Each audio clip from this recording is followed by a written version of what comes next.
The Bathroom Break podcast allows me to sit down and have conversations with artists, musicians, actors, athletes, and anybody who has the ability to inspire.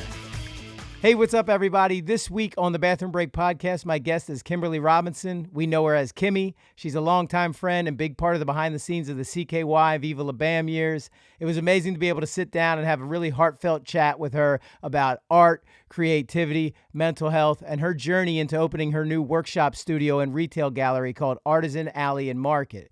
Check it out, artisanalleyandmarket.com, and the brick and mortar in Downingtown. Hope you enjoy.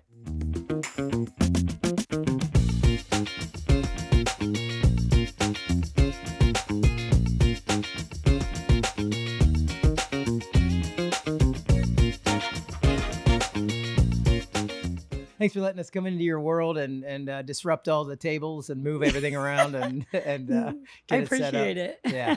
No, it's good to see you.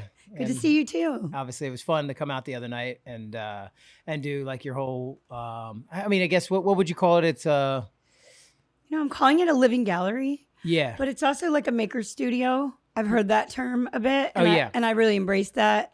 I like it because makers, right? It's not just artists. It's not just musicians. It's not just craftsmanship. It's a maker of any kind. Yeah. And that making in the moment is really valuable and engaging, lifting the spirit. Like it really helps people kind of collaborate better together. Yeah, no, that makes a lot of sense because sometimes I think about that too when people say like, what kind of art do you do? And you're like, multimedia, like all different types of, and you're like, how do you explain it?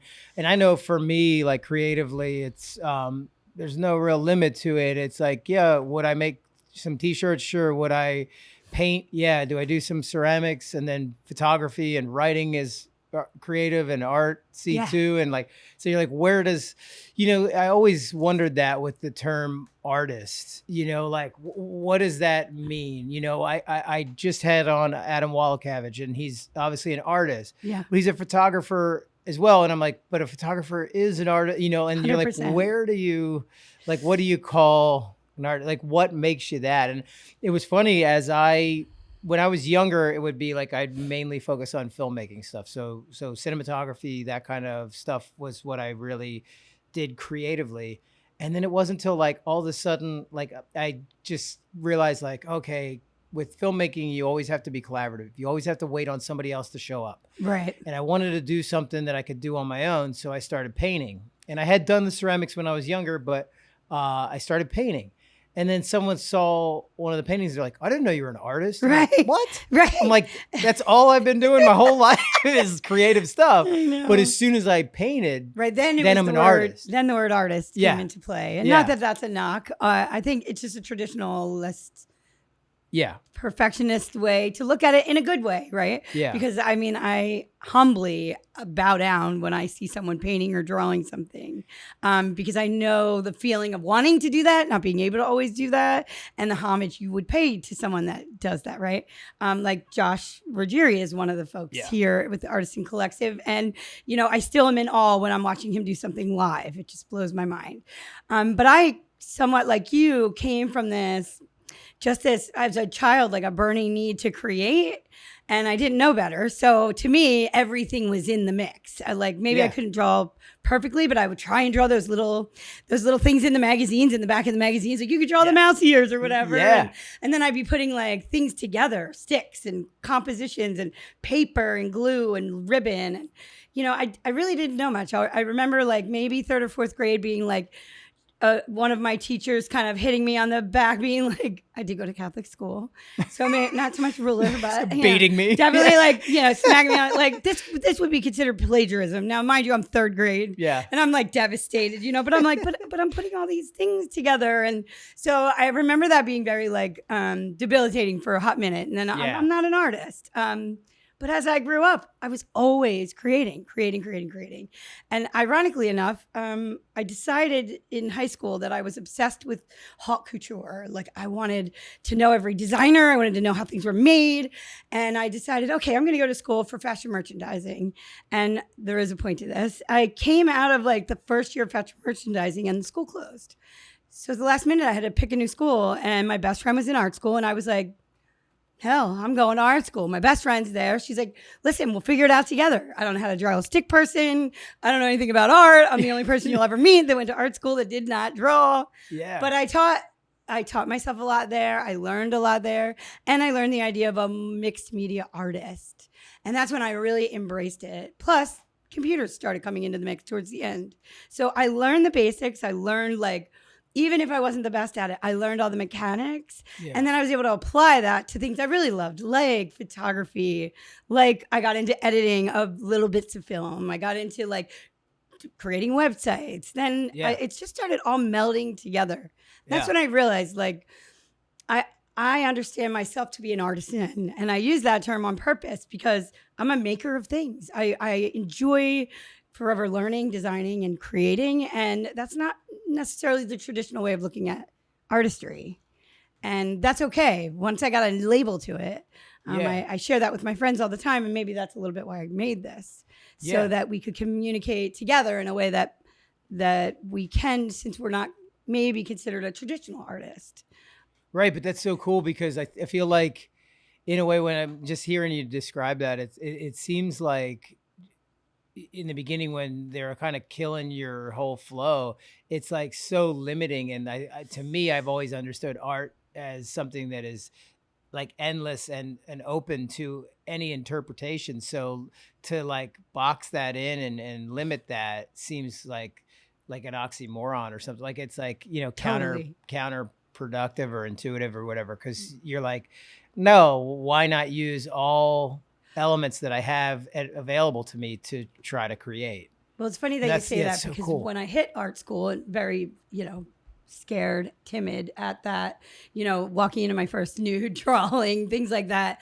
I had met, the first boyfriend I had was from Chester County, around these parts actually. Mm-hmm. And his mom was a horse trainer for a DuPont and a Wyeth that had gotten married. So at the same time that I was learning about art, even not considering myself an artist, and I was stretching, right? I also was like around some of the greatest artists in the world. And I was seeing what it meant to be a true artist. And I felt that it was expressionless. It could be anything. And that I learned just by being around that, like a fly on the wall for some of that, seeing some of that great art, seeing kind of moving within those spheres. I mean, I'm not from those spheres, but I felt it and I honored it because I was like, wow, they don't really label themselves. They're not really putting out the labels. Yeah. So who is, right? Because I don't believe artists in general are doing that. Right. That's when I opened up because I'm literally like the girlfriend of a young boy that lives on the grounds as keepers for some of the wealthy.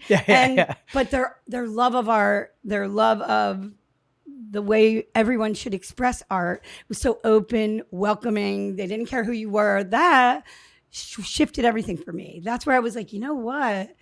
I don't know who's giving the labels or why I felt the need to label myself or how I felt so boxed in, but I'm not. And that's pretty much cool. Everyone is an artisan. Everyone is a maker. And that to me is like the gift, the good, the gold that's in us making together, like in real time. Yeah. It kind of helps bleed it from one principle to another. It helps someone that is maybe a traditional paintist collab with someone who might be a steel maker or a woodsmith, or someone like me who, I'm just putting art on everything I can figure out and find. And I'm a forever learner of art. So I'm creating, I'm designing, I'm drawing, I'm making, I'm curating. I'm just kind of all over it. Yeah. And that's when I started feeling like there's more to us doing this together because I know it's cliche a bit, but that rising tide lifts all boats really resonates inside me. I feel like that's very important for people to really latch onto because, I don't know, the cross-pollination, like I'll use Mike, for example, like fantastic artist would never call himself that, would never say that.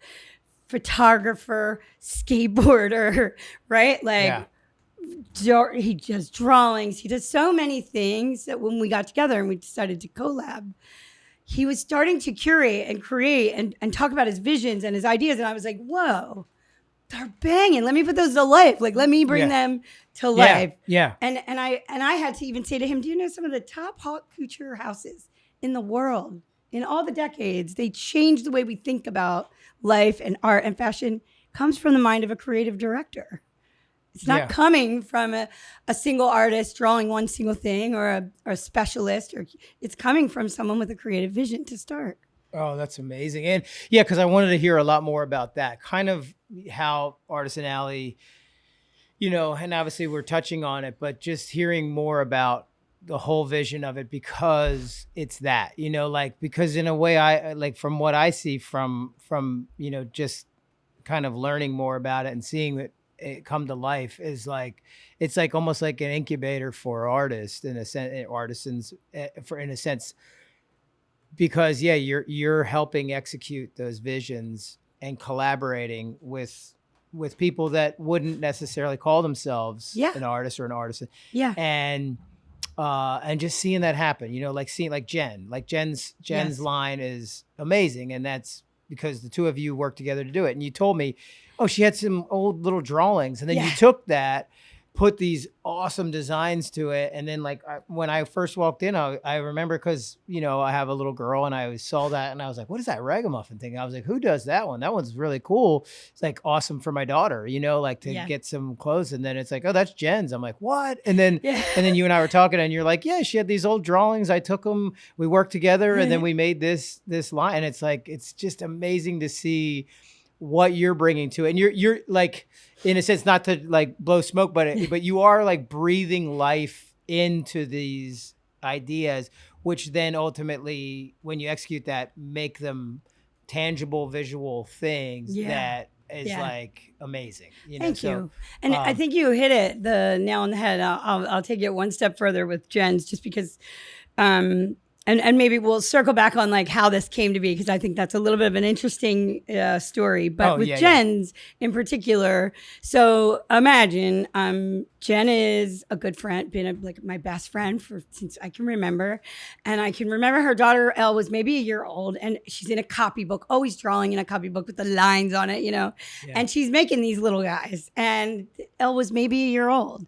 So here we are, fast forward, Elle just turned 30 this year. Yeah. Right. Wow. And so that's crazy. I said, Jen, dig them up. I kept remembering, I'm like, this is what I mean. I want to see those as wearable art. Like I want to put them on purses, and I want to put them on clothing and jeans and little mini skirts and baby gear. And so she grabbed them for me.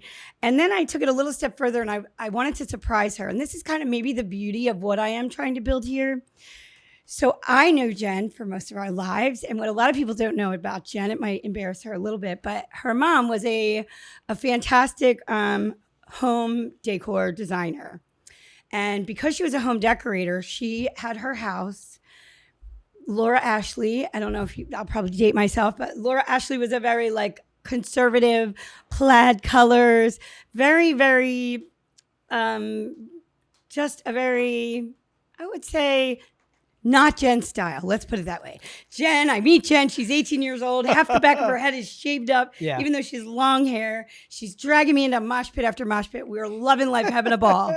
But then I walk into her house, and it looks like just something Jen would never be a part of. And you walk into her bedroom, and it looks very Laura Ashley. It had plaids and paisleys everywhere. And you open her closet, and that is Jen. So Jen only had the inside of the closet. So there it's like death metal and rap and punk, and their clothing matches her look and her feel. But you turn around and look at the bedroom, and it had to be perfectly decorated the way her mom wanted to show it to clients. So I decided when I did the ragamuffin to surprise her, and I put paisleys and a little bit of punk rock, and like I merged them together into the scenes. Oh, that's so cool. Because I wanted her to feel that story of her life. Like she was someone that had so much expression, so much to say, so much creativity, but yet ironically enough was only allowed to express it inside a closet door for a very long time. Because that was her mom's livelihood, and she made her house her temple of her work. And I want it, but we giggle about it, and we pay homage to that, because obviously that paid the bills, and that was how they made a living. So Jen lived both those worlds. She went to DC, like DCC. That was like a very Christian community school. Yeah. So like I wanted to create the collection so that it had the juxtaposition between this like very paisley conservative, very upper crust, light pastel colors with this punk rock, her little ragamuffins that came to life. And I wanted to tell her story without anyone really even knowing that was her story. That's so beautiful because I mean, it's just, yeah, it's so insightful. It's bringing so much of the emotion into all that. That's incredible. I didn't know that. Yeah, and I wanted her to feel like there was bits and pieces of secret her in there, right? Yeah. A little bit of her story along with the Ragamuffins' lives. That's so cool. Because she's so multifaceted, right? Yeah. Like so many of us are, like so many people are. Yeah. And that's why I felt like it wasn't just creating wearable art. It was telling our stories through wearable art. Wow, that makes so much sense because obviously we've talked about the stuff that, you know, your line and everything like that. And then, and we've shared a lot in that deep part of things. And wow, man, you're like blowing my mind because I don't think I realized that. Like, obviously, I knew Jen later. How I knew Jen was the Fairman's chick. Yeah, you know? right. Like, right. it was Could like, put a deck together in like under 2 minutes. Yeah, and she was always, you know, a little bit older, and you're like, whoa, the babe at the skate shop. Yeah, and to realize that because obviously I've met her family and stuff, but I've never been in the house, so I didn't know that part. Yeah, of it. yeah. That's so cool to learn that, and then to have that all come full circle in the clothing line is so neat. So you'll see it kind of like in the clothing. I did it like painted on almost like wallpaper bits behind her, or have these little like statements like punk back forever, like fighting the man, so to speak. Yeah. So like just these little juxtapositions to just honor kind of what we joke about and how we laugh about our younger years and kind of our upbringing that makes us unique.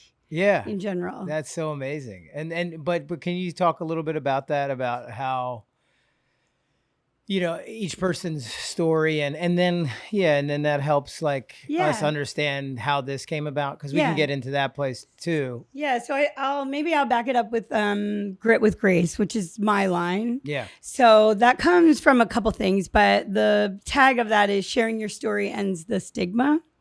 And I basically, you know, I think I might have joked with you on drop night, but my parents did such a good job of making me not know I was not normal. They made sure that I felt super loved, super normal. I really didn't know the joke was on me until many, many, many moons later.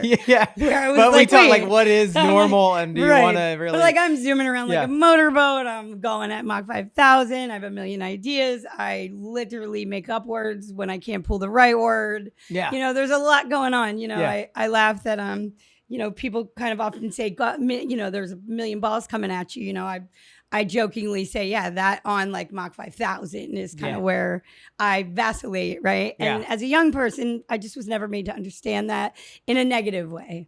And that was positive. So when I would say, as I started getting older, I started realizing, okay, I don't operate the same as everybody else. My brain works a little bit different. And that's, it wasn't until much later, my father in his late 50s got diagnosed with ADHD. Mm-hmm. And then us children went and got tested. And we were, obviously it was a big joke. We already knew. It's very all over me.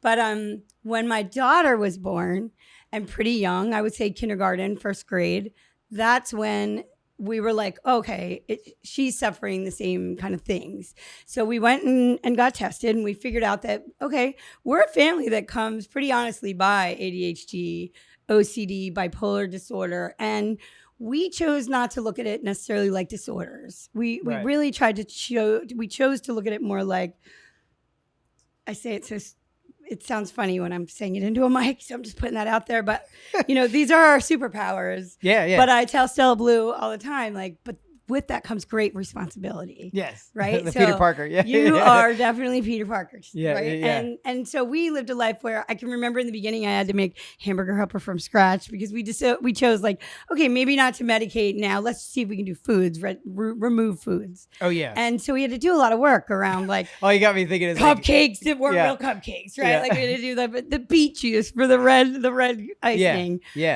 Because she'd be this happy-go-lucky kid running around, and she'd be at a party, and next thing you know, she's coming over to us kind of just saying things that are like she's not wanting to live anymore, and she's kindergarten, she doesn't know what that means. Oh wow. But she's having those moments, and we knew it was immediate. Like if I said, let's start writing a journal, and you run up to me after you eat that cupcake, she'd run up happy right before it. 15 minutes later, she'd run up saying like, sad, I'm angry, I feel yucky, you know? So that kind of made us realize that like there's things we need to do in our home to embrace our intricacies, and a lot like, has to do with mental diet. health. You're saying with diet, yeah, with too, diet so and huge. mental, yeah, and that became our joy. Like we talked about it openly, we told family members openly, we told classmates, we just never hid it. We didn't, because I had it.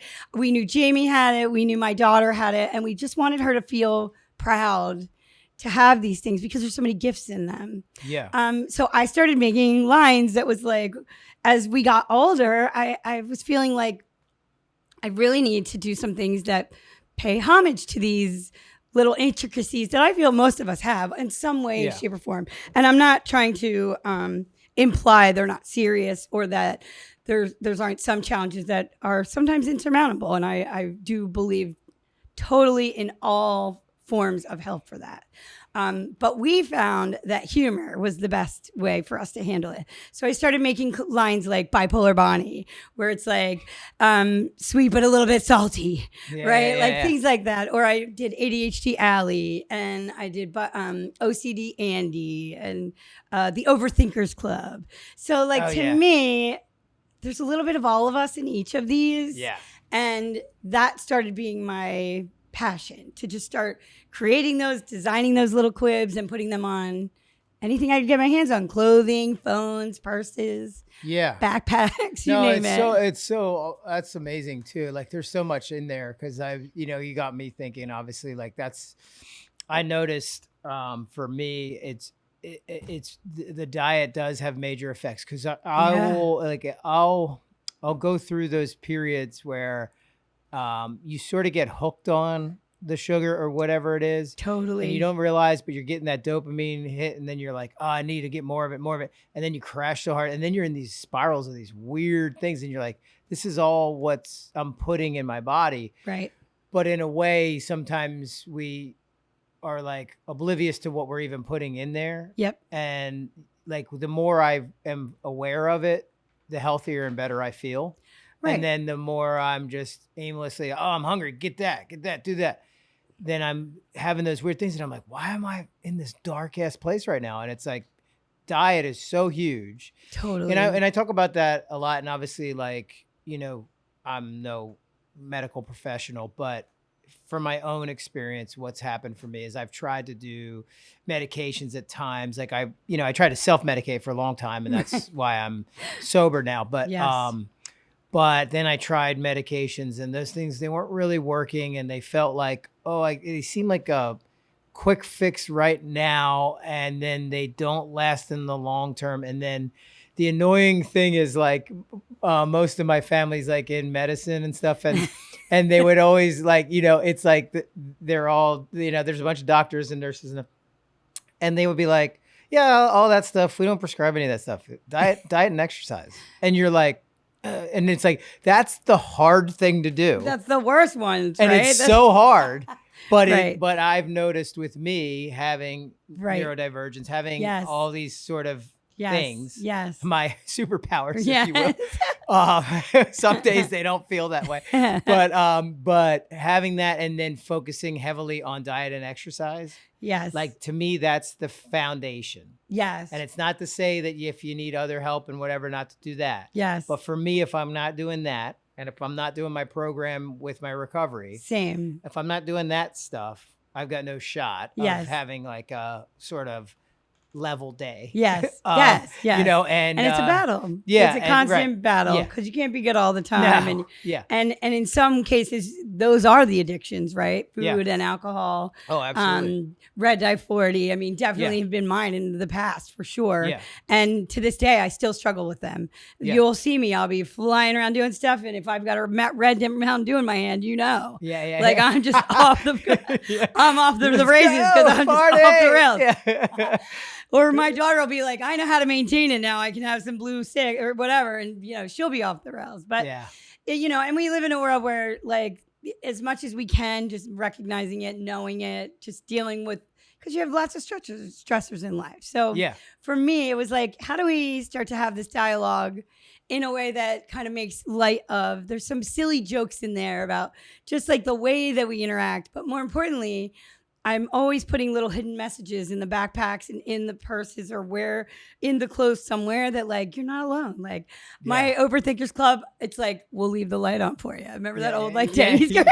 Yeah. Or whatever the heck like, that commercial Motel was. 6. Motel 6. Yeah. So I was totally like punning off that because man, every overthinker I've ever met, like you're ready for bed, lights out, it's like 1 a.m. and here we go, right? You're just like. No, I've never experienced this. Right? Yeah, I'm what sure. are you speaking of? Right.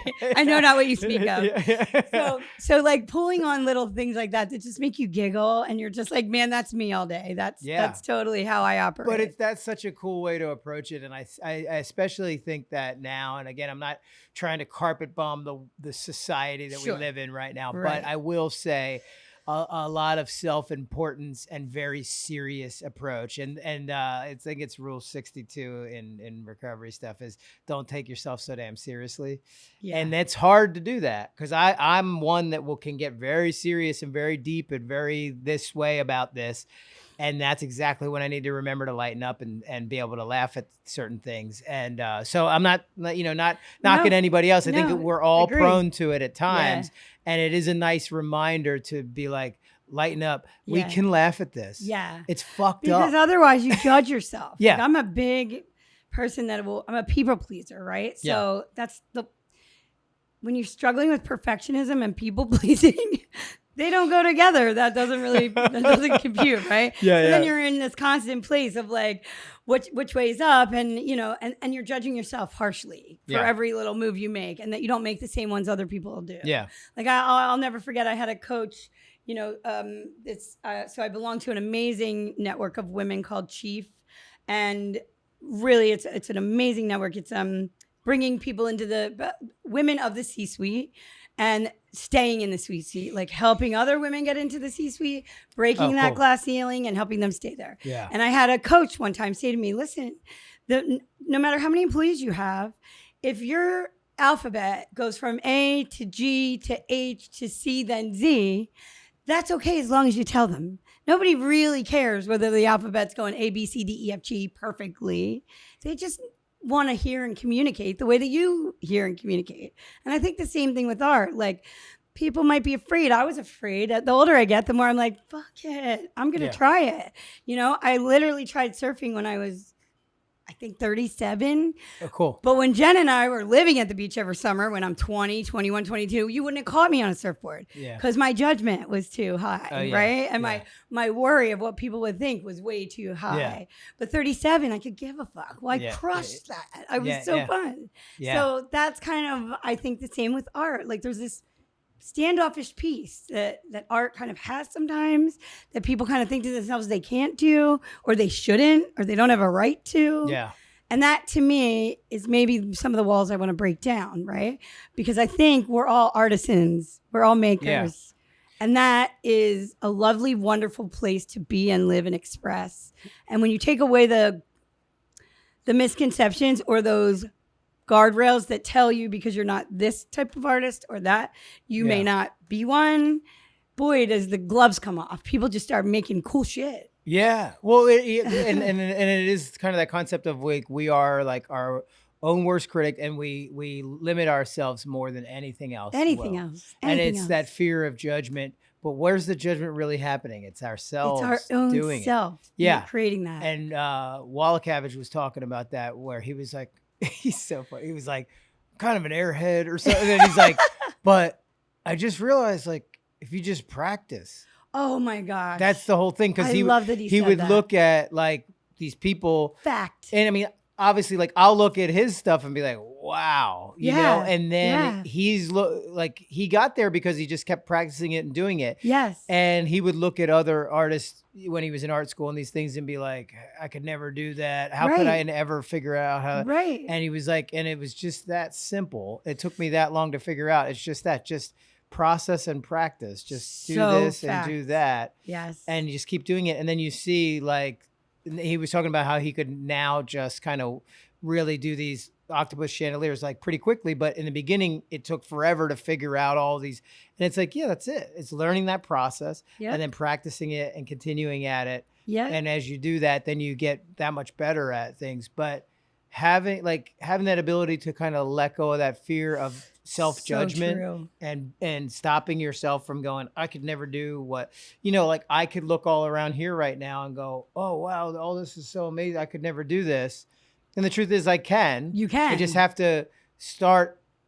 And sometimes just have a buddy, right? Yeah, like I love a buddy. Yeah, and someone that'll encourage buddies in these collections. Yeah. Brought in all your my homies, your collab buds to do that with. But it is important to have a community. I have found that like in so many areas of my life, it's so important to have a community. Like whether it's art, whether it's filmmaking, whether it's health, like mental health, all those things. 100%. Having that community and people to bounce that off of, just to be like, I'm all right. Yeah. I'm all right. Yeah. Cause up in here, like I have this old sponsor, he would say this thing and he was like, being up in your head is like being an asshole in a bad neighborhood. He's like, nothing good comes from that. Like just walking around the neighborhood, like, fuck you. Like you're going to get beat up, and it's like, just living up there and doing that. Like that's what'll happen. And but if I get outside of that and I come talk to you and go, hey, I had these ideas. And then we start tinkering. You've actually said this to me. Yeah. And like, it got me excited the other day when you were like, I want to work on something with you. And I'm like, oh man, it's wild because I do. And however cheesy and hippie-ish this is, I do believe in manifestation. Oh, me too. So much so. I truly believe if you write these things down, they come to pass. And like 100%. And I've had that happen a lot in my life. Yeah. And then and open to the possibility, right? Like you're attracting it in. And on my board downstairs, it says that. And Get out, really? And then you and I connected and came back and I was talking to Jen and came over here and then it was like boom, boom, boom. And you're like, what? That's wild. So wild. It is. So wild. It all kind of comes like that. Well, and then that kind of, if it's okay with you, that kind of takes me full circle as to kind of how this became. Yeah. So it goes into a little bit of a personal area. So I've owned my own advertising agency for many, many years and really fantastic, about 30 plus employees at any given time. And my husband and I also owned a brewery, pretty large one, that we had so much passion and love in. I had decided to go in to be a chief marketing officer. I'd asked to be one in a large company. And he had been one of my long-term clients for many years. And so I was a chief marketing officer of that company and went on to be a chief marketing officer for another. And then COVID hit. And when COVID hit, I knew due to my autoimmune that I should not get it. So I lasted like a couple of years without getting it. But when I did, I got COVID pneumonia and something called eosinophilic asthma, which is a really shitty asthma where 11% of the population that has asthma could get this asthma, and it's definitely only the few that could kill you. And it's a really terrible, terrible disease that people fight with. And getting that stopped me in my tracks. So suddenly I'm going from owning advertising agencies, because I left it still running for half the time I was a CMO. Then I'm a CMO for these big, big companies, really running at Mach 5000. And then boom, the wheels fall off. I get all this and I'm restricted to bed. And I can't make it from my bed to the couch. I can't make it from my couch back to the bed without like labored breathing. I come to find out that what it means is I am creating too many eosinophils in my blood, and that is it's targeting my respiratory system. So I kind of operate, you'll hear me raspy like this. I kind of operate with an 80% flat straw. And so you're going to do a little bit, perfume, chemical, you name it, it closes that straw.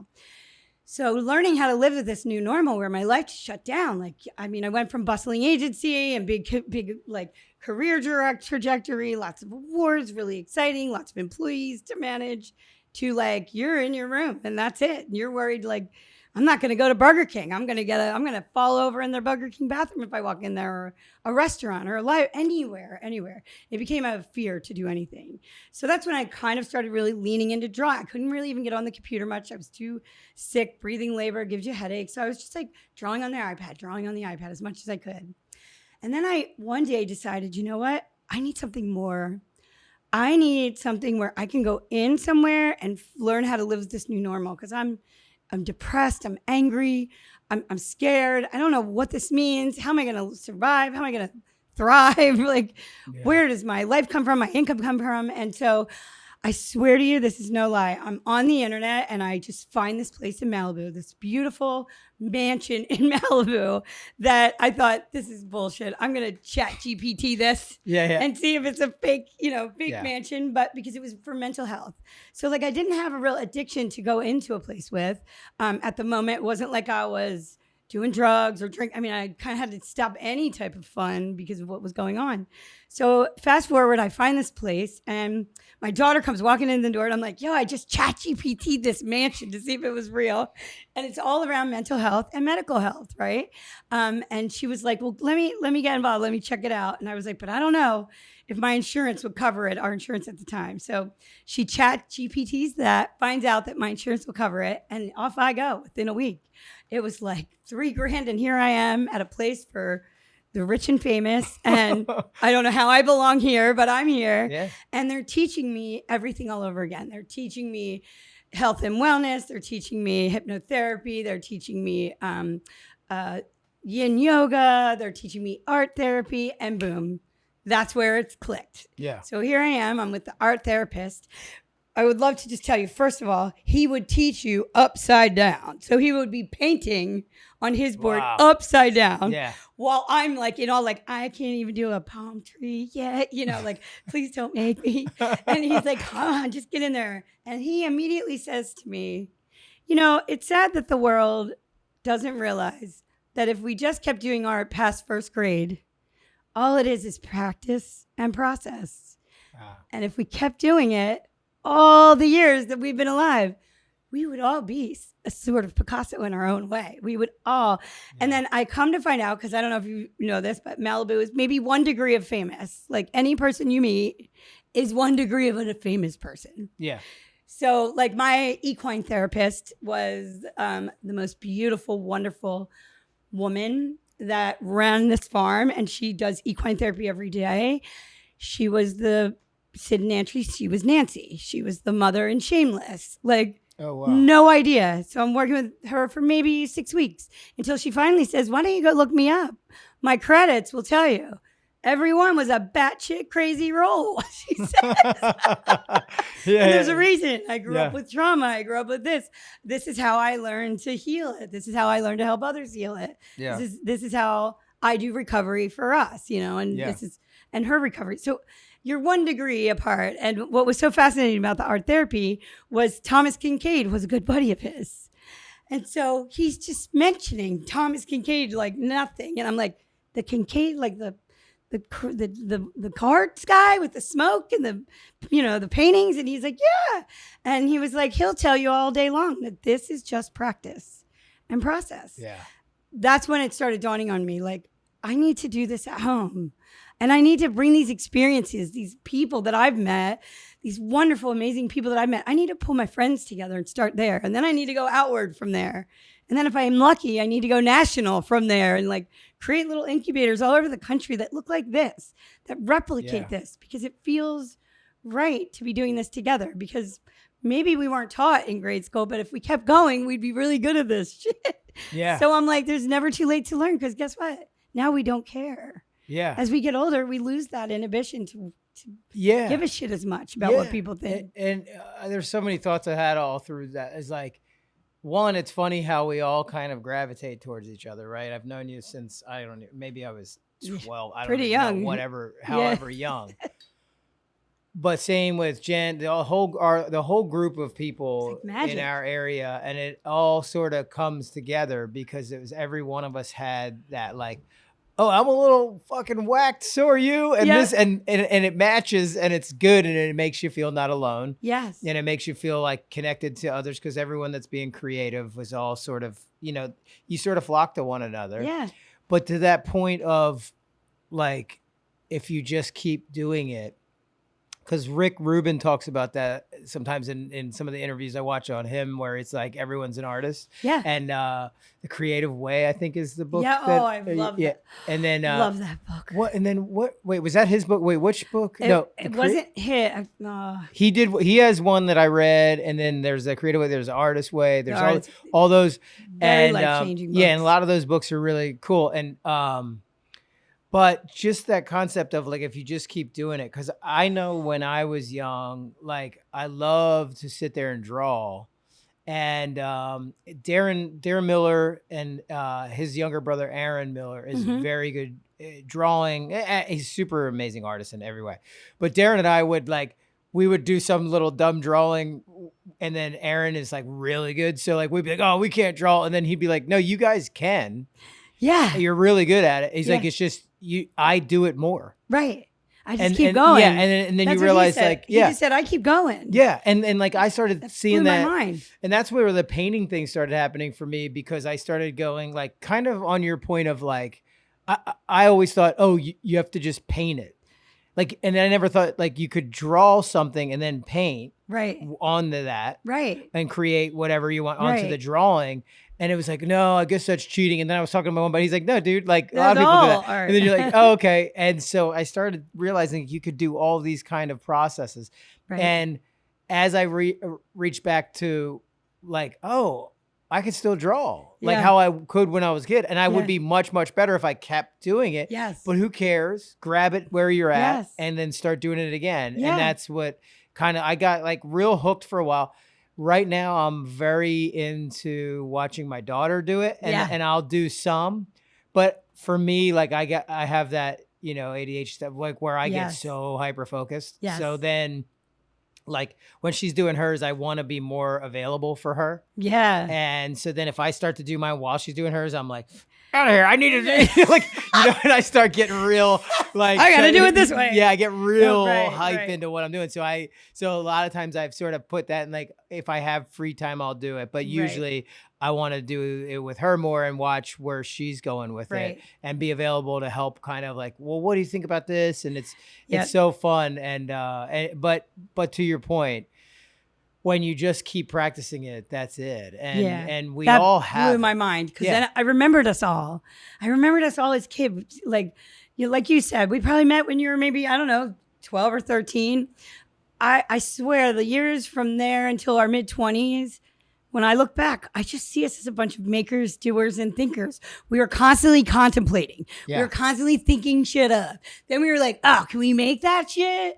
Or Yeah. can we break that shit? Like we were like, how Yeah. would that look if we broke that shit? Like Yeah. we were just constantly tinkering and fucking around and checking it out and pondering it and being like, oh, let's try some other shit.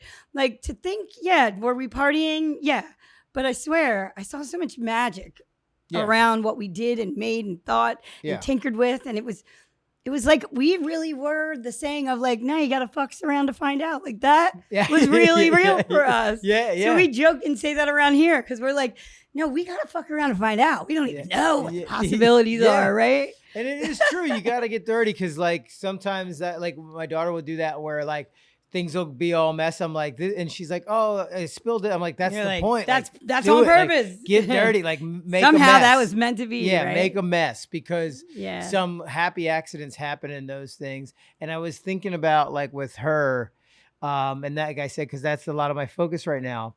But when you see some art that's like, it almost seems unattainable because it's so perfectly done and it's this beautiful portrait or whatever. You're like, that's a painting that looks like a picture, you know, like that stuff is amazing. And I'm not hating on any of that. But sometimes like when my daughter will try to draw like, whatever little character. Yeah. And she does it a little off, and then the eyes a little bigger over there, and that I'm like, that looks way cooler. Yeah, like just the deformity of because what it is. It's the personalization, it's the humanization of her attempts, right? Yeah, therein lies the magic. I think. Yeah, and that kind of what gets me really jazzed up is. Now, think about that. Think about so much of our children's works that go into a drawer, that go into the attic, that we then give them back to them when they're in their 20s because we have nowhere to go. I mean, I don't know about your parents, but they handed me back my first grade stuff because I have a box holding on them, them, right? But then I started saying, like, give me that stuff and putting it on a Prada bag and putting it on a leather jacket and like tweaking it ever so slightly so that like maybe you're lifting off pieces of it.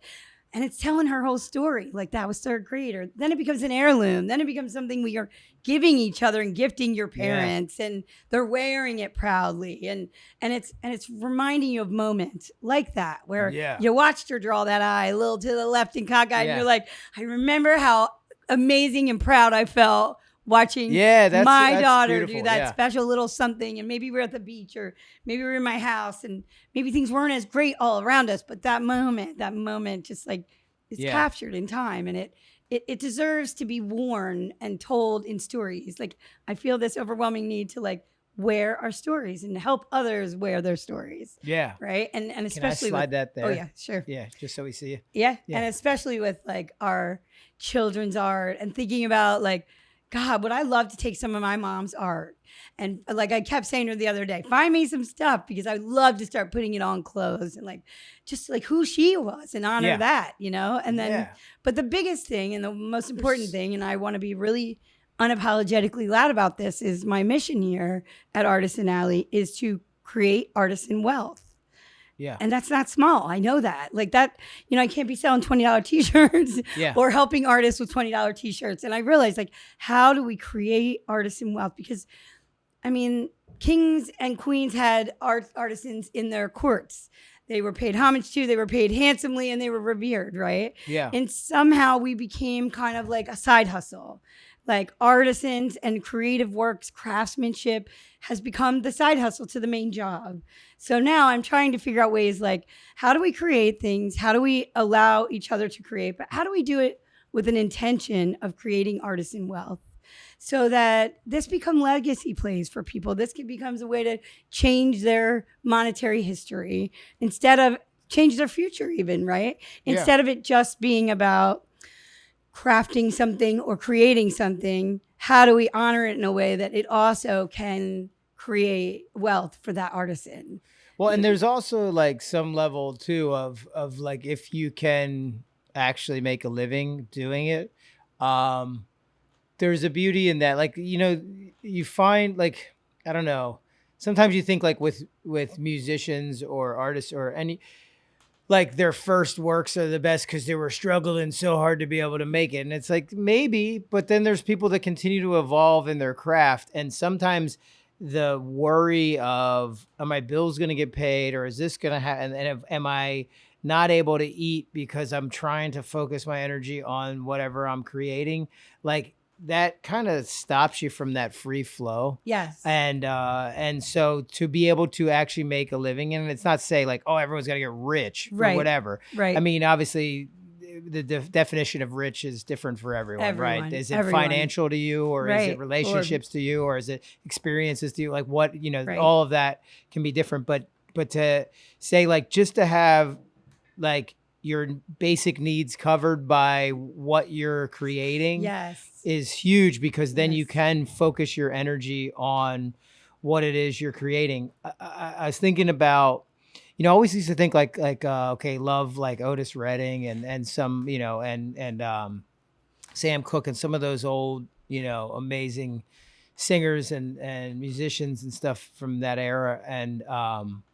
And you hear some of the songs that are like love stories or this or brokenheartedness or this kind of stuff. And you go, man, how are you making a song when you're dying inside? And like some of them do. And then you come to find, no, some of them went through the depth of that pain. Yes. Healed a bit from it. Yes. And then we're able to create. Tell the story. Yeah. Yeah. And so like from a much different position in themselves. And then I realized that with myself too, going through heartbreak and going through all these struggles and different things like, you know, life. Yes. And then going, oh, I don't feel like I'm creative right now or anything. And maybe I'm not. And maybe I needed to walk through those moments. But then on the other side of that, it just kind of helps to accentuate the healing by going, I can let that out, and I can, you know, express that through starting to feel better and whatever, and have that. And so I think like, I don't know if that makes sense to you, but like there's some sort of like connection to that, of having the freedom of like, you're not in the struggle at the moment, but you have the freedom to like express what it is you've gone through. Yes. And so to be able to like have your basic needs covered by selling your wares or whatever it is. And there's healing through that, right? Yeah. So as as someone who's gone through that, and then you come out healing from it, and you start to make or create from that, and then you're starting to tell the story sometimes as a cautionary tale to others, sometimes as a lifting up of like, I rose from the ashes, right? Yeah. Or sometimes of, I know 50 other people that might be suffering with this, Yeah. that could really use just to hear about it from me and maybe how I overcame it, right? Because we all are going through something, especially given what the world's just gone through. I feel like it level set us off to like ground zero, which we've never been in humankind together at the same time. Like, when have we ever had a death toll? Like, I can't even think. I mean, Paul Revere maybe was the last time. Yeah. That's crazy to me. So I think to myself, like, there's so much goodness, there's so much expression, and there's so much healing that comes from us being able to create those later on down the road. It doesn't have to be that you're in it right then, but to tell those stories and to wear that art and to give that special conversation for others to start, right? That's, I think, creating artisan wealth, right? It's like, it's in many forms. Yeah. Such an amazing thing that, I love what you're doing. I'm so like excited about it. And and I saw your stuff and immediately I was like, oh my gosh, I could see this on so many things. Like, I can't wait to do it. And that has been, I would say, the joy of getting this going. Like, I knew I needed help. I knew I needed buddies.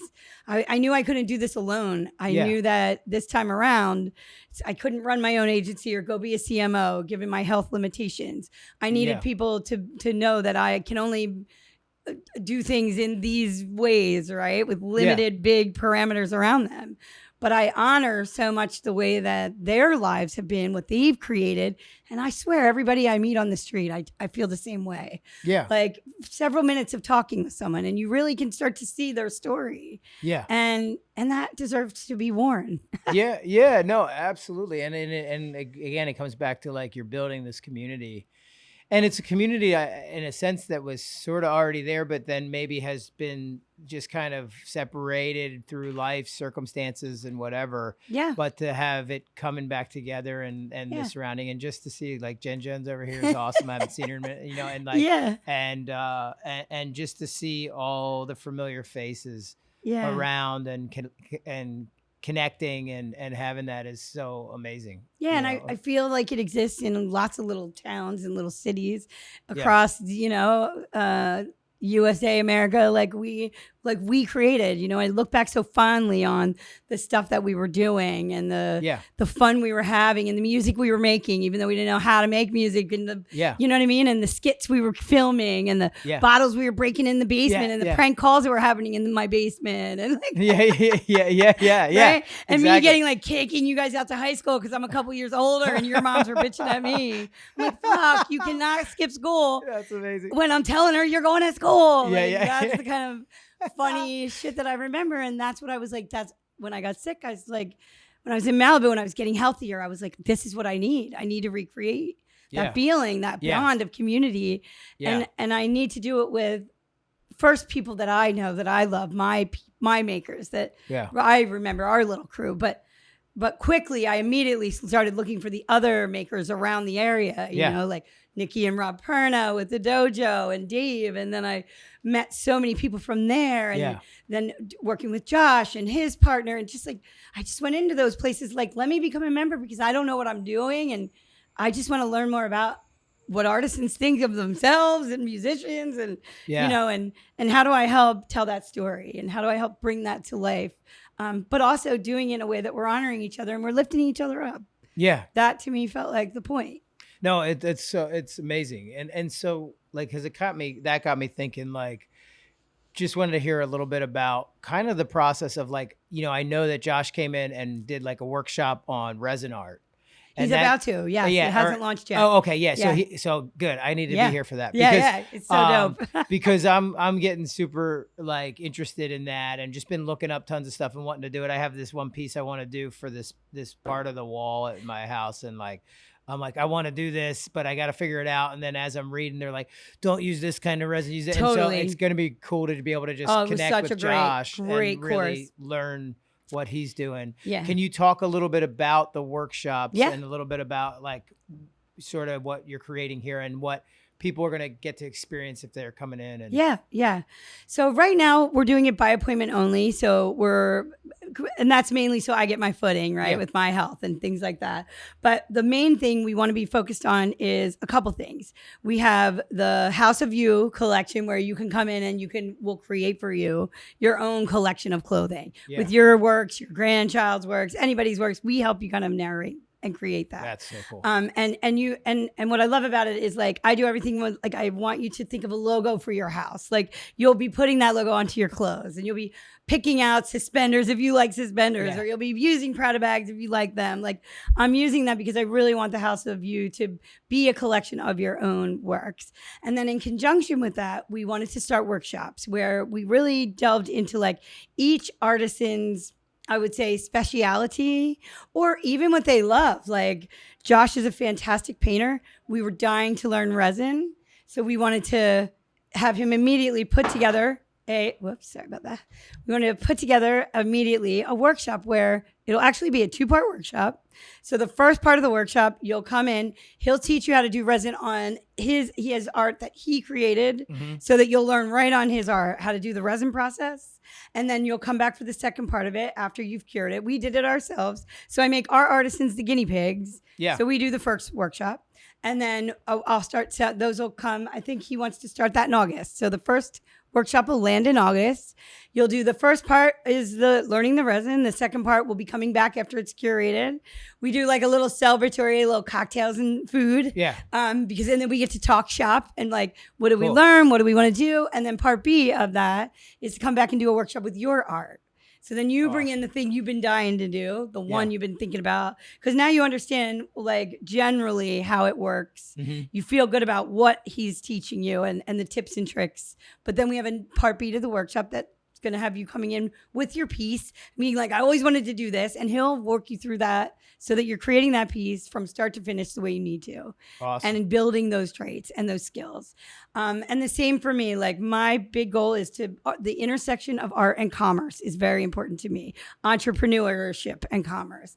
How do we take designing, drawing, illustrating, and how do we turn that into an actual living? What are we charging for that? Are we a LLC? How do we get how do I teach you to do a business plan that'll actually get you funding, right? Yeah. How do I teach you that if you want to be an art director or creative director, that you do have to embrace certain pieces of AI, and you have to be AI ready because the world is expecting that.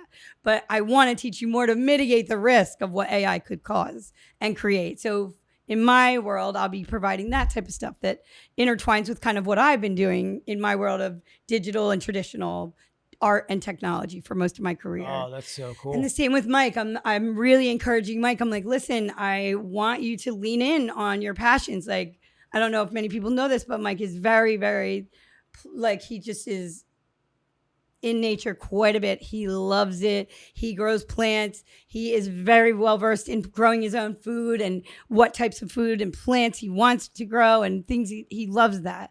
And I have such like respect for it. So I'm like, start, thinking about what you want to do. And the other day, he'd been hanging out with Josh a lot, and he just sends me this picture of this skateboard that he cut up and turned into a painter's palette.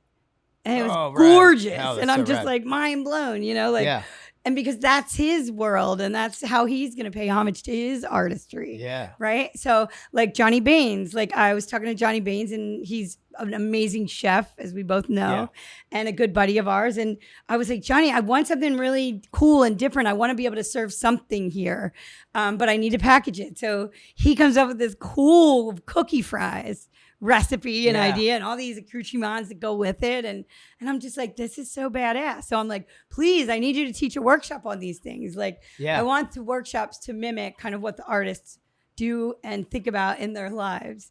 And, for Josh, it'll be resin workshops. For me, it'll be art and graphic design and website and commerce, AI, things like that. Yeah. For Mike, it'll have to do with his outdoor nature, skateboarding, bringing those worlds together, plus his creative vision. He has fantastic creative, really artistic, awesome ideas and photography. His outdoor photography, I cannot wait. I'm begging him to do a whole series on, I'm calling it Maldonado Deconstructed. Oh, and he's just getting me there. But I want big wallpapers of his like stuff, his photography, but also his tricks, his shoots. Like I want huge wall mounts and murals and art, like home decor and things like that of his works. Whoa. Because his ideas are just genius, and his photography no one's ever seen.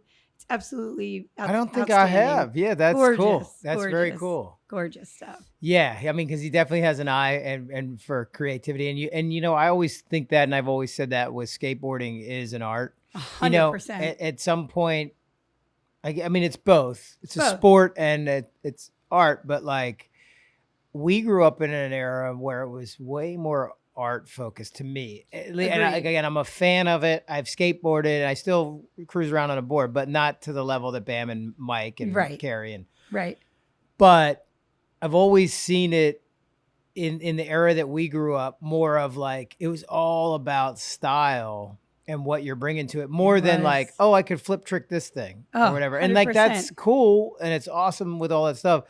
And, you know, at some point it's become, you know, this flippy, tricky thing, whatever. But when you watch like Tom Penny or other skaters like that, or Mike or Bam, I mean him, like as tall as he is, like an eagle. Didn't he look like an eagle? Yeah. I mean, there was just such artistic, creative expression, even in the way they skated. Yeah, exactly. In arm movements. Absolutely. What they looked like on a board and off. It was amazing. And you think about like Reynolds and Rowley, like for me, like I love watching them skate. Definitely. But then they both look totally different on a board. Yeah. But like the styles or the, you know, and it was always like an artistic expression. And what's their like outfits? What are the style that they wear? What is the thing? You know, each person had this own self-expression, and so to hear that he's kind of diving more into that and going that direction with it, only makes sense. Because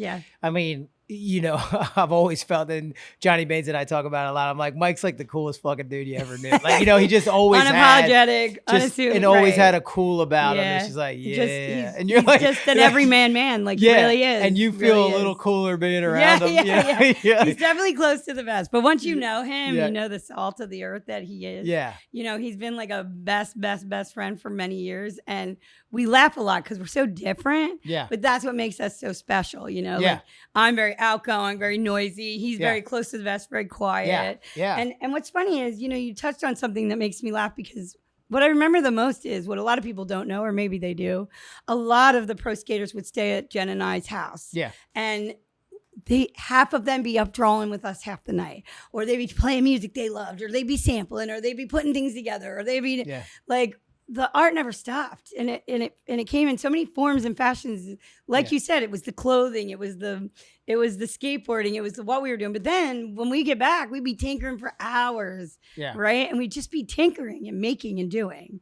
And I think a lot of that was stuff people don't realize, that everybody kind of has it, and the right setting draws it out. Yeah, children or not, right? Like even mixing.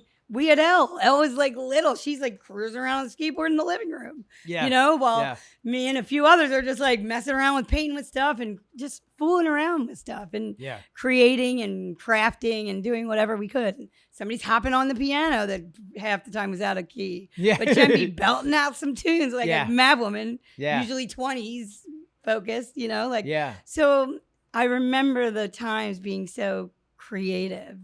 And I think about it kindly with other little groups that I see. Like I look at my daughter's groups, and same thing. Like she's up at 3 a.m. with her best friend, Zach, who's a musician. He's at Drexel for school of music business, right? Yeah. But he's got a band and it's rocking, and they are writing songs. 3 a.m. She's on. She's the muse. She's like, change it, fix this word. You know, like they're just constantly making, creating, doing.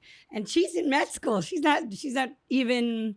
She would tell you, no, I'm not an artist, but yet I got her rocking the Lou Cakes for the modeling session. Oh, yeah. With Zach. So like people they enjoy it when they have stories to tie to it. Well, it's so funny when you say like in medical, because my brother's a doctor, and I think we've talked about it, but like he was in medical school and he's like, oh, I wrote this screenplay. And then, and then he's like, he plays guitar a bunch too. And he was playing in bands and stuff. And so he's always had that creative thing too.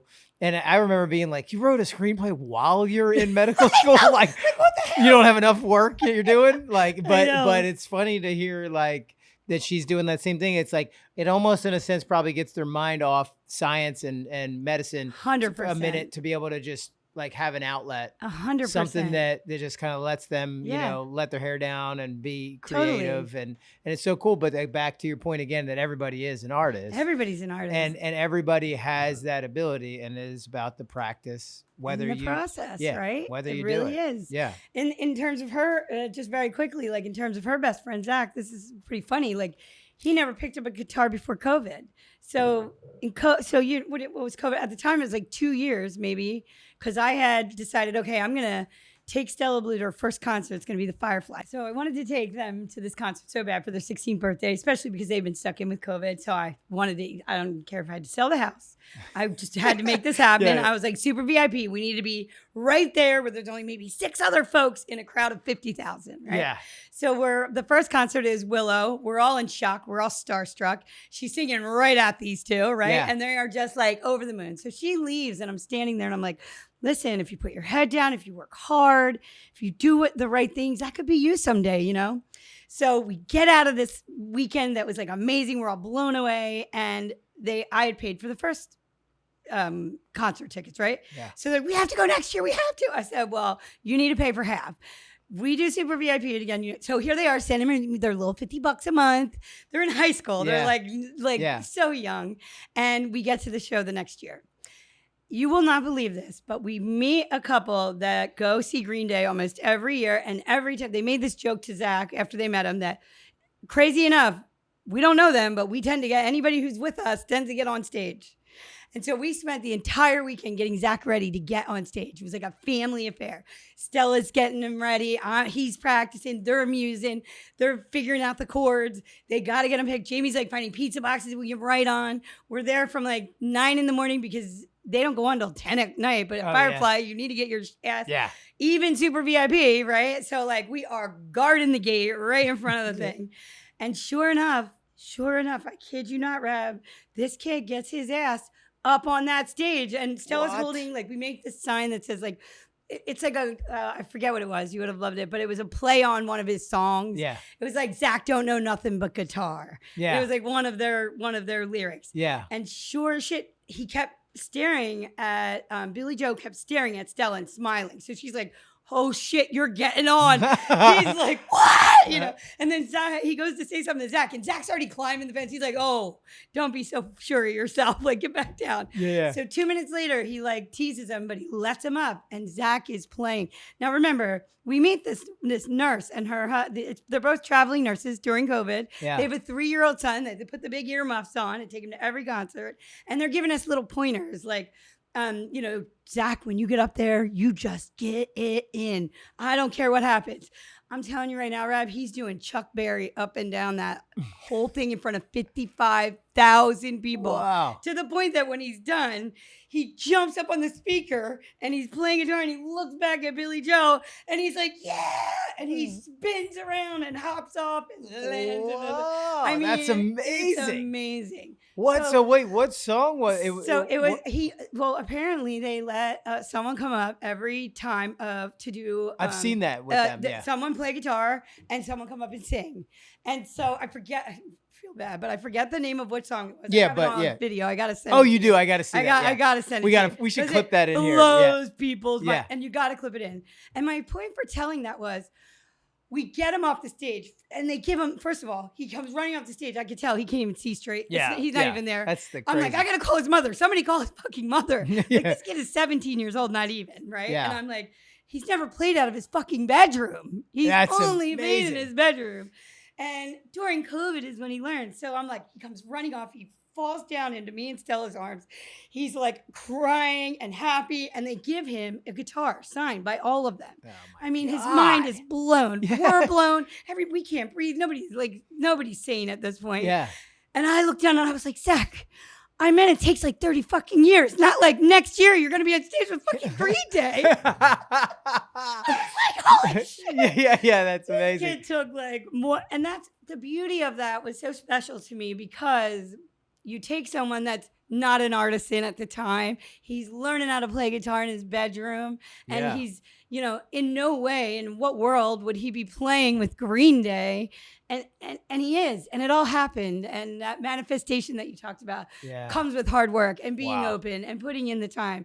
But like, I honor that because so much of that had to do with he's just Zach. He's just a high school kid that loved and learned music during COVID and now has turned this into a beautiful, That's so exhilarating, incredible. meaningful life, Yeah. right? And career. What an amazing. Next day, he's getting, magazines, TV spots. He's getting like TED Talk. He has his own TED Talk. Oh, what I mean, the and heck? the kid was Is this- 17. oh, wow. Now, granted, 15 minutes of fame only lasts so long. And then he went into business school for business music at Drexel, and he kept going. But that's what I mean. It's so serendipitous. Like, it's so, if you're open to it and you're open to doing things with the people you love, the sky's the limit. I mean, anything can happen. Yeah, and you have those beautiful moments like that. And like you said, it's a moment. It's not gonna mean all of a sudden now he's the guitar player for Green Day. But right, exactly. But you know what? But It's what like, a cool wow, experience. what a cool connection, right? Yeah. What a cool way to like be bigger than yourself and brighter than yourself, and then the confidence from that just like snowballs. So and like again.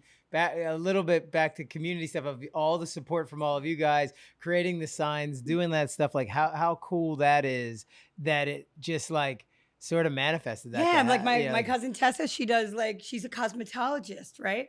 But she's her father was an artist, she's an artist. She's drawing up the signs and making them all artsy on the back of a pizza box. It just showed me how much the community and all of us being together and doing this as a rising tide, taking away the barriers of entry, taking away the, co-opetition's fine. I'm all for co-opetition. I mean, that's what I learned in the brewing business, owning a brewery. We all loved it. I mean, Jamie got put on the phone with Dick Yingling in a minute.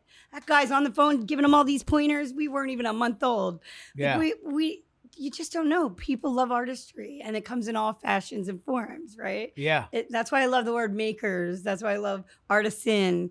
Not that I want to take away from artists, but we have a preconceived notion of what artist means, and it's very limiting to us, the common folk. Yeah. And we want to open those doors up because you're not really common folk, and you are really an artist. Yeah. No, it's so cool. And actually, that just like that story too of Zach has made me think about Jamie. Like you said, he'd been playing guitar in his room forever, and now he's getting out and playing out at bars and shows and stuff, and that's so cool. Because as long as I've known him, obviously, as long as you guys have been together, and he's much more reserved in Quiet that way, person. and as you get to know him, then you like learn more about him, but you wouldn't think he's gonna jump up on a stage and do that, but the fact that he's getting comfortable with that and going out and when do you it, see him on stage, he's so gifted, right? He's this amazing guitar player that I only had the luxury of knowing about, right? And even that before I was dating him, I mean, he wouldn't come out of his bedroom and play for his family even. Yeah. He would only play by himself in his bedroom. Yeah. And this went on for years. But the talent and the beautiful way he strums a guitar doesn't even touch his understated comedic presence. Yeah. So like now he's in a band with his cousin. They've grown up together. So you can't help to see the play on words and the comedy coming out of him. Because he's very down to earth and really comedically funny. But he's very dry. But like you said, he's very quiet and very reserved. So you wouldn't know that. And now just with music, it's coming out. And it's something for everybody to enjoy. And that's what makes me so excited and thrilled about kind of what's going on here. It's honoring those moments and honoring the way people are innately creative, innately funny, innately talented, willing to take risks if they have the right support. Mm-hmm. And those risks aren't really risks if you're doing them with friends. Yeah. It's more like you're building something together. Slide in a little bit. Yeah. Go, there you go. Yeah. Yeah. No. Yeah. What'd you say? They're not really risks if you're doing it. If you're doing it with friends, it starts to become something you're building together. The risky part goes away. Yeah. No, that's so true. Because I think like your comfort level sort of increases, and then you feel more willing to take those risks, and more will. Like I don't know.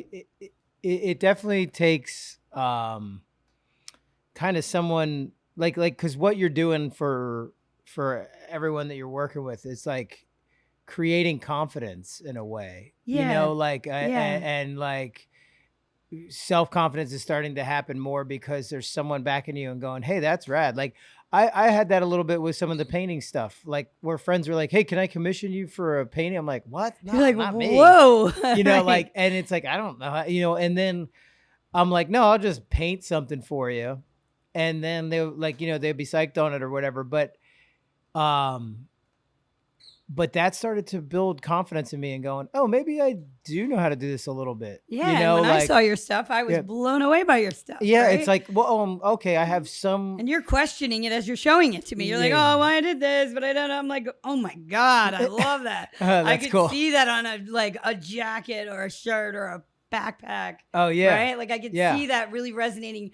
I could see that as a statement piece in a wallpaper that's like a statement piece in a home, cool. Right? Yeah. Like to me, that's where I see it head. Yeah, and that's what's so cool is your vision for that too, because as you were saying that with Mike's stuff with his photography, I'm like, oh, I have some photography that might look really cool and big blown out stuff. Because I did start to get into that place now where like obviously like I love the smaller stuff and on the backpacks and all this, but I'm in this place now where I'm like, huge. You want it to be huge. I want it to be huge. Yeah, right. yeah. Like me too. Like, and I want it to be huge for you guys. Yeah. Too. When sometimes like obviously when you go to galleries and things and then the whole wall is covered, like you guys have this amazing resin piece that's back here. Yes. It's covering the whole wall. Yes. And that stuff to me is like Dave Rankin. That's a Dave Rankin piece. Did you ever meet him? He was a skateboarder. No, I don't know. He actually used to do those on skateboards and I commissioned him to do them huge because I was just like in love with his artwork on skateboards. It was so dope. Yeah, it is. It's so cool. And and somehow, and it's fun. I did one on my wall at home just because it's like the whole wall. So you're like, oh, it's the whole canvas. Gorgeous. You can just do this whole thing. That was so gorgeous. Yeah. And I think that's where it's at. Like going bigger, doing wall statements, doing big curated pieces, right? Yeah. That just blow your mind. Yeah. That you don't normally think would have art on it. Yeah. Right? Well, and I think the thing for me too, and it's like, I think building it up in my own confidence of the painting, the hard part is the stuff that I do is sort of like, oh, I have an interest, like, oh, yeah, you have Betty Boop. It's like, oh, cool, I like Betty Boop, let me paint that. Yeah. Or I love birds, let me do this.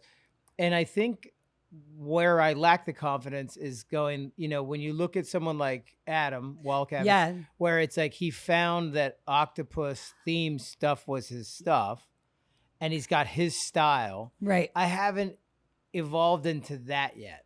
You know, like where you really find what is your style of art and what is the thing that you do that you're known for. Right. And so I think that's where it's like practice and process are going to come in to keep working at that to truly find, oh, what is the thing that I want to focus? Or you might find that your gift is in not having one specific theme or style. Oh, I like it. Mine became that. Yeah. Mine became multi-styled, and that's my ADHD for sure. That's my cycling. That's my like, oh my gosh, I'm up, I'm down, I'm left, I'm right. And so I'm tapping into lots of different feelings and emotions. Wow. And I'm tapping into lots of different styles when I do.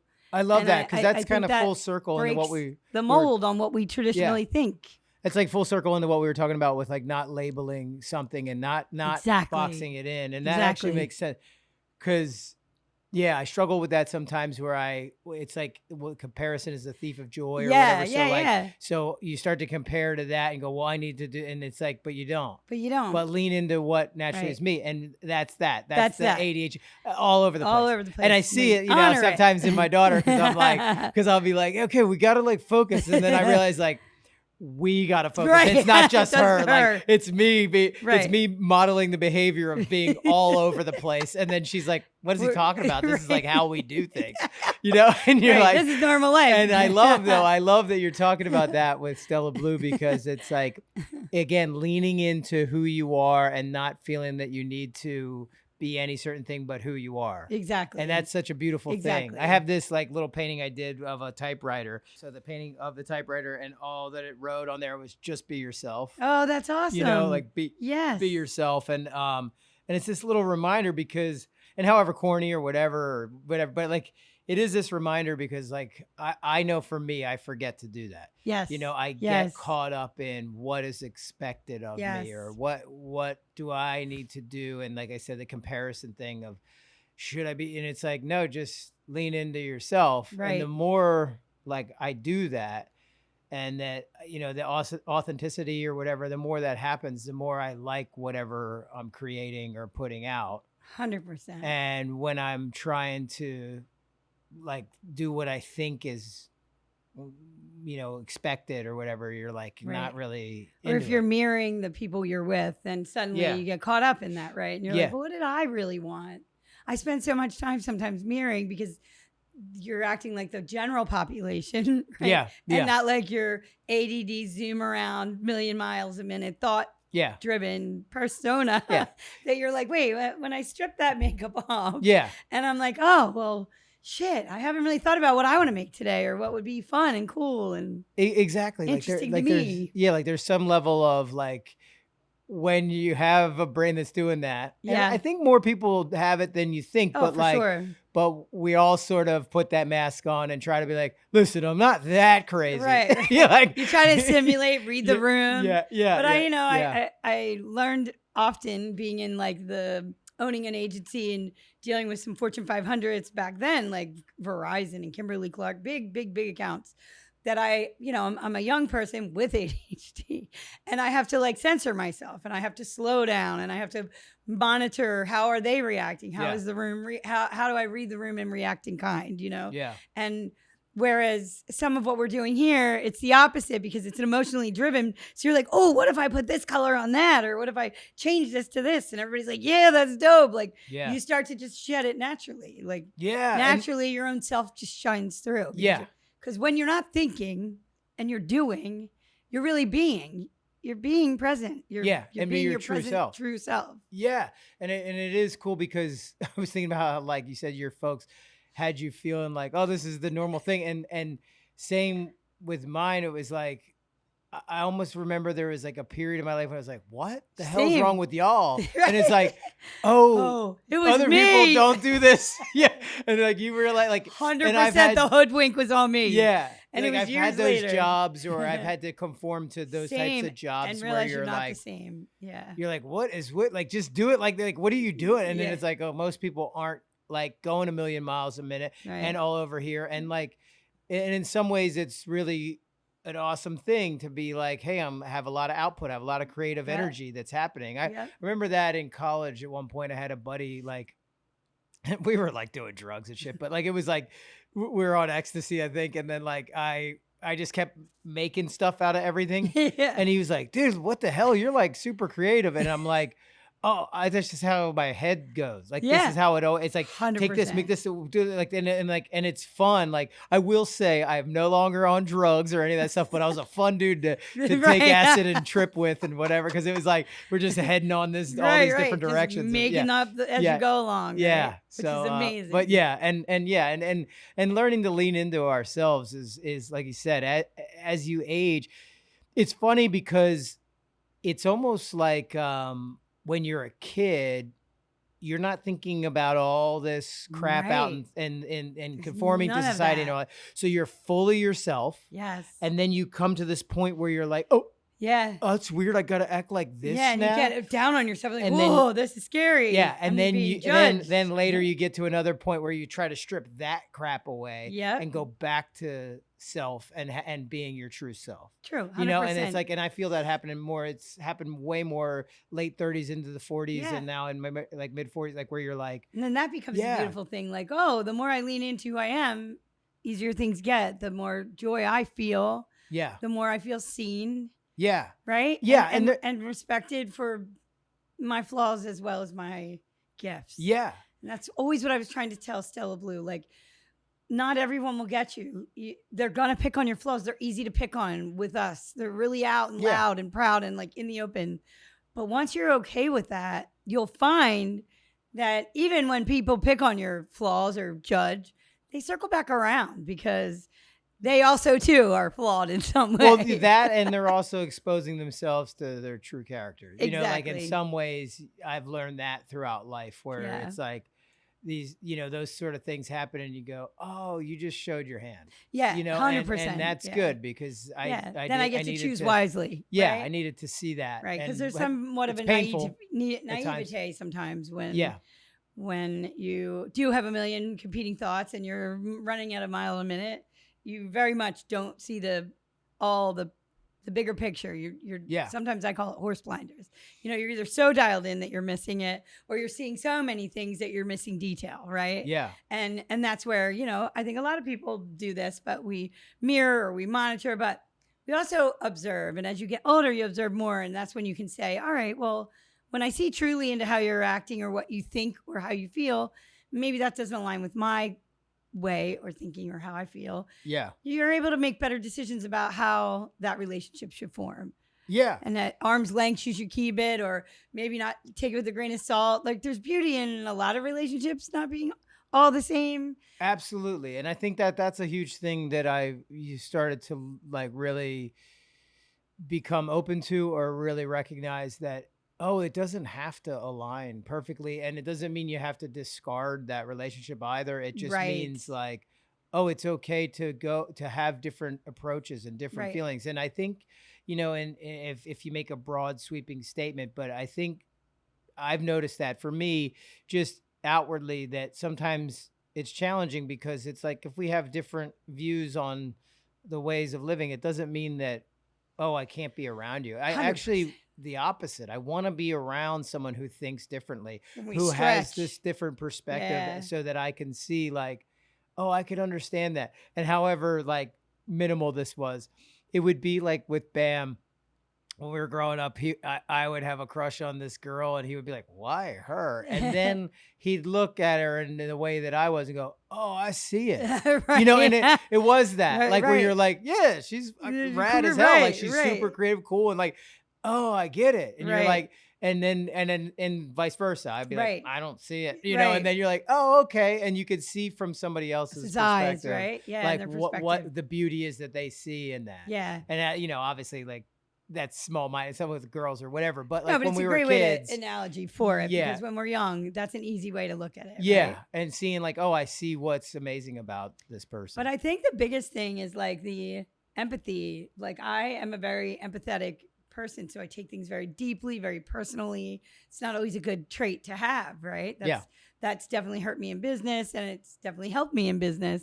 But I think when you start to recognize who you are, whether you're an empath or whether you're someone that's more resilient or close to the vest, like our best friend Michael over there. Yeah. But when you get to the meat of it, when you get to the heart of it, we all have these traits. We all have these similarities. Yeah. This is what is making us human and relatable and approachable. And when you kind of let your hair down and do it with something like this, where you're talking about art, it applies to your grandmother. It applies to your child. It applies to your best friend. It might apply to someone you had a falling out with, because there's connections to be made where some might be lost. Because if you look at it with those eyes, and art and making and doing tends to do that. It puts you in that present.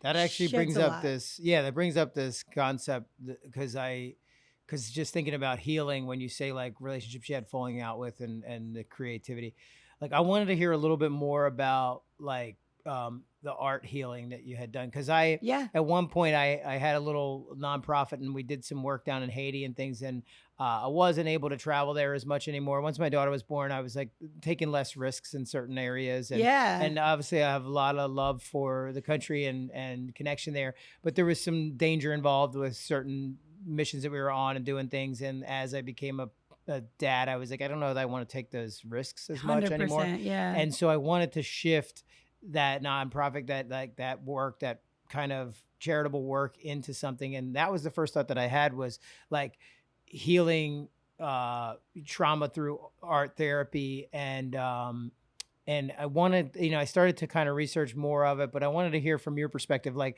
how that, because you said like that's what clicked for you when you got there. It clicked. So when I was there, the regimen was everything from yin yoga to sound baths to hypnotherapy to regular therapy, deep trauma like PTSD, complex PTSD, traumatic therapy, also the art therapy. And what became very real for me right away was pulling the health and wellness piece into the art and the creativity and the just self-expression heals some of the deepest, darkest wounds we might have.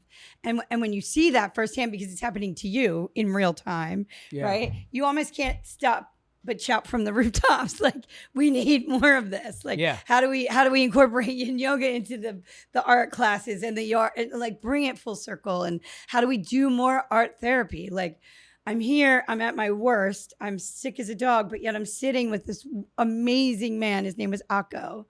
Amazing man. And he is drawing to explain what he wants me to try to do upside down, as I mentioned.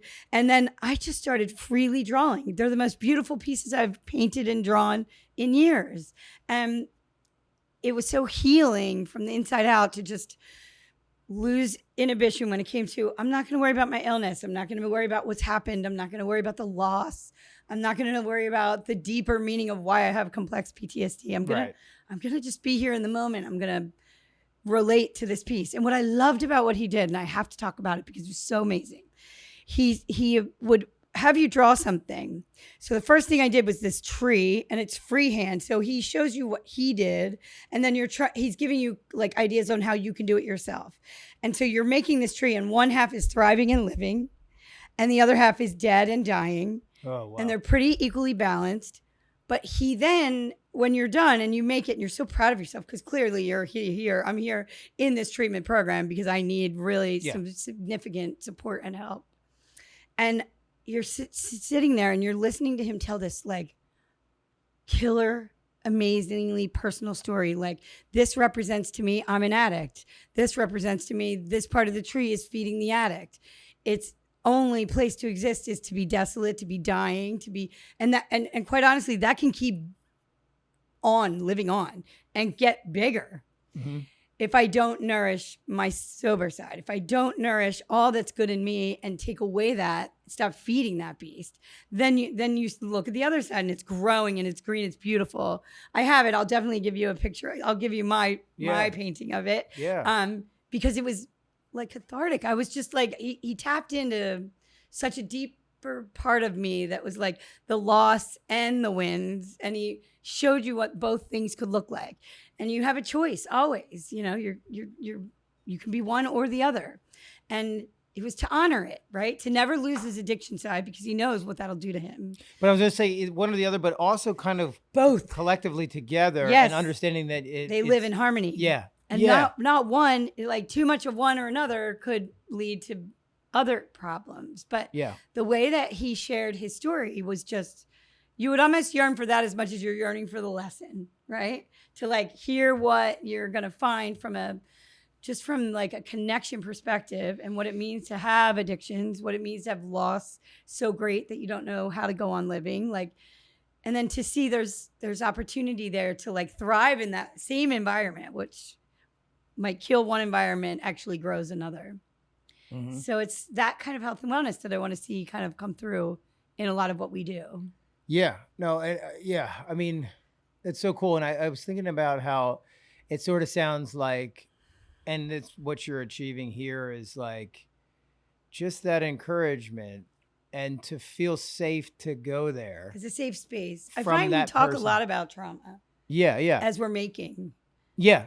Just naturally. It comes up. And you're like letting it out. And it starts to, none of us are, we're not licensed therapists or anything like that, but we're nomads facing the same problem, right? There's a lot of aloneness that comes from trauma and PTSD. Well, right. And not sharing it takes that power away. Yes. And not to like, and sometimes like, I'm not, this isn't here. I'm not here to lessen or talk down on therapy. But what I'll say is that I've done a lot of therapy in my life. I also have a recovery community, and I have close friends that I can get deep with. And a collection of all of that is, to me, I found that very beneficial. There was a time for me, and this is why I say I'm not trying to talk down on it, but there was a time where I was in therapy and I was going through one of the, arguably the hardest part of my life. And I was in the therapy stuff, and we're just kind of dredging up the same old each time we're going. And I'm like, I hate this. Like, and it's like, what's the solution to it? And fortunately, my therapist at the time was someone who was in recovery too. So I was very open about like, I'm not huge on this therapy. Like, let me sit here and complain about everything. Right. I want to figure out what is the path to better. Right, Like right. I don't want to just keep paying your mortgage. Right, And that's right. kind of what I was You very felt like- blunt about right, what it right. was. It's like, oh, I know you have a Right. Lexus. You want that paid for. That's why I'm here. But Right. at the same time, and I feel that way only for me because I'm in a recovery community where you give $1. Right. They're not asking for real like $200 a day, 300, $500 because some of that stuff I did some of the EMDR therapy and some of those things are like $400 an hour. For sure. So it's crazy. So so there was this feeling of like I need to know that there's a path to healing and not just sitting Staying in it. And Correct. so I got to this place where I was like, you know what? I think I'm going to give this a break for a while. And the reason that happened is because I was going to these and I was going through this period and I was going to them and I was feeling just like it was just stuck. Yeah. And I went down to my buddies in Richmond and they're all like artists and creative, awesome, cool people. And like some of like my deepest friendships and amazing people. I went down there for the weekend and I laughed my ass off Right. all weekend with my great friends, Yeah. just love and support and all this. And we were painting a little bit by the end of the weekend or whatever. And I left and I was like, you know what? I'm going to chill on the therapy thing because this is what I need. Right. I need to be around my friends, Right. the people that are my true people Right. that I can share these deep Right. things with and feel supported by that. And that was what was so beautiful because that was what I needed at that moment. And it's not to say that I don't need the EMDR stuff. Right, it's not to say that I don't need the cognitive behavioral but stuff. I think it's an evolution too. Yeah. Like I think all of it together. If a therapist is a good therapist, they want to see you coming through the other end and healing. And now you're forward thinking on problems, not dredging up your past. Right? Yeah. They want to see you get past that. But talk therapy is one lever in a lot of tools. Yes. And like what you're speaking of, what I'm speaking of, like art therapy, equine therapy, right? Hanging with our friends. Like I came out of there like I loved DBT and some of the things I learned there and the tools and the skills. I love drudging up the past, but I love putting the past away, putting it to bed. Yeah. And like, working through it in a way. I really got a language now. Yeah. If it creeps up, now I know maybe how to deal with that. But more importantly, it drove me to saying I need more time with my people. Yeah. Just like you said, like that, it helped me see how important my people were. And as we get older, we tend to shed them, through marriage, through children, through things like that. But like, you ask yourself sometimes, who was I before I was a mom? Who was I before I was married? Who was I when I was just Kimmy? Yeah. Right? Yeah. And who were the people that were around that knew me and accepted me when I was a hot mess, didn't know who I was going to be yet. There was none of this, well, here who's you have been, right? Like there was just this, the world's wide open. Nobody knows what you're going to be yet. Who was I back then? And they're a firm reminder of that goodness and that sweet innocence and that non-judging, I would say more conditional loving headspace. Yeah. So like for me, that's why I'd like to create these everywhere because I think a lot of people have the same story we do, right? Yeah. A lot of people have the same kinships we had. And a lot of people would really value them coming back together and bringing them and having a reason to, right? And bringing them back and bringing that community back to this. Like, remember when we used to tinker and fuck around to find out? Yeah. And we just would make shit, break shit, figure it out, and giggle about it and be like, how did we fuck that up, right? Like, just that was like our lives back then. And that was so something to cherish and something to bring forward for ourselves, our children, their children. Yeah. It seems like our legacy starts to come into play when you think like that. Yeah. And you brought up like such a good thing about when life gets busy, you get disconnected from like yourself without even realizing it, right? So it sort of just starts to happen. And it's not to say you're disconnected from yourself, but a part of yourself. Right. So it's like, it's almost like, don't forget to remember who you are. And bring it back forward. Yeah. And like a community like this, where it's like, you have to do it by appointment. You're setting up time and you're making time for yourself to go do that. Yeah. I know it sounds like cliche in a sense, but it happens to all of us where you end up like, okay, I got work. I'm doing this. I'm parenting. I have limited time to go see certain friends or this or that. And you like, it's so much trying to keep up with all of that. Right. And then the first thing that kind of goes is self, like, and the things that you end up like that you know you love for yourself to do for yourself and enjoy that kind of goes because you're like, I don't have time right now. I can't do that. And it's so important to do that. And when you were speaking about like equine therapy, art therapy, all these things, in some weird way, it clicked this thing for me. You're like, You mean life? Like living? Like Yeah. living. Like it really, actually truly living. Living. It Yeah. brings you back to living. Yeah. It reattaches your nervous system, central nervous system to yourself. Yeah. And you're actually engaging in the present. Yeah. And what a concept. And and it's like when Adam's like kind of an airhead. It's that simple. But it is that because it's very easy to get bogged down with like, oh, I got a mortgage payment, I got this thing, I got that thing, I got this, I gotta get that, and I gotta get this over to here. And like that happens. I mean, and at this you lose age, that sense of self. that's what's going on. Right. And it is hard to, and you're like it's how do you hard to keep keep back- it simple right. in that. Yeah, like I find like here, the artisans here, they come every Thursday and we're just always excited because we just know somebody's rolling in and we're all hanging out. Yeah. And then we have a drop once a month we have a drop that's like anyone can come to and anyone can like hang out and make stuff with the artists that are here. And so you just get excited. It's like your once a week bowling league, you know, you're just like, I wonder who's coming in and oh my God, are we going to engrave shit? Are we going to put some stuff on clothing? Like, are we going to paint some shit? I wonder if we're going to work on resin, you know? Yeah. Like, so to start when we were getting this ready and then the workshops will also feed into that and the private events and you can even bring your friends in. So like I have it set up so you can bring in your friends. You can do like 10 or 12 people and we'll help you make the art and do the stuff, but you can be here with your friends. You can do that work together and then enjoy each other's time together. So like bringing that nostalgia back. Thursdays, I got to set it up. You got to come over on Thursdays. Yeah. Yeah, that's when you got to come. Yeah, it's so cool. Because just tinkering. Just coming that night with my daughter and doing that stuff, it was like, it's so fulfilling, you know, like you feel like psyched afterward and just like, I don't know, totally filled up by just like the connection and all that. Yeah, right? And the joy, like having your daughter make something here. Yeah. And having her spend time with other artisans, just like trying to create it.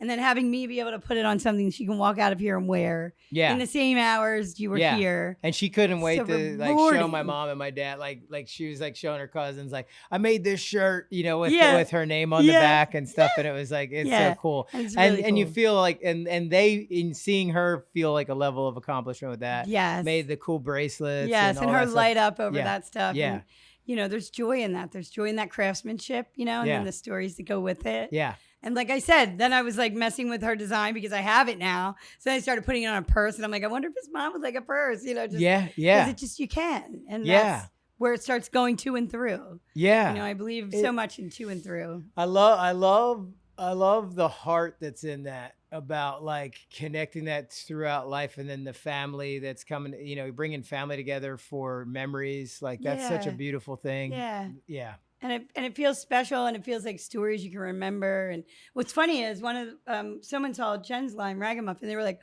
oh my gosh, my husband is, you know, they're grandparents now.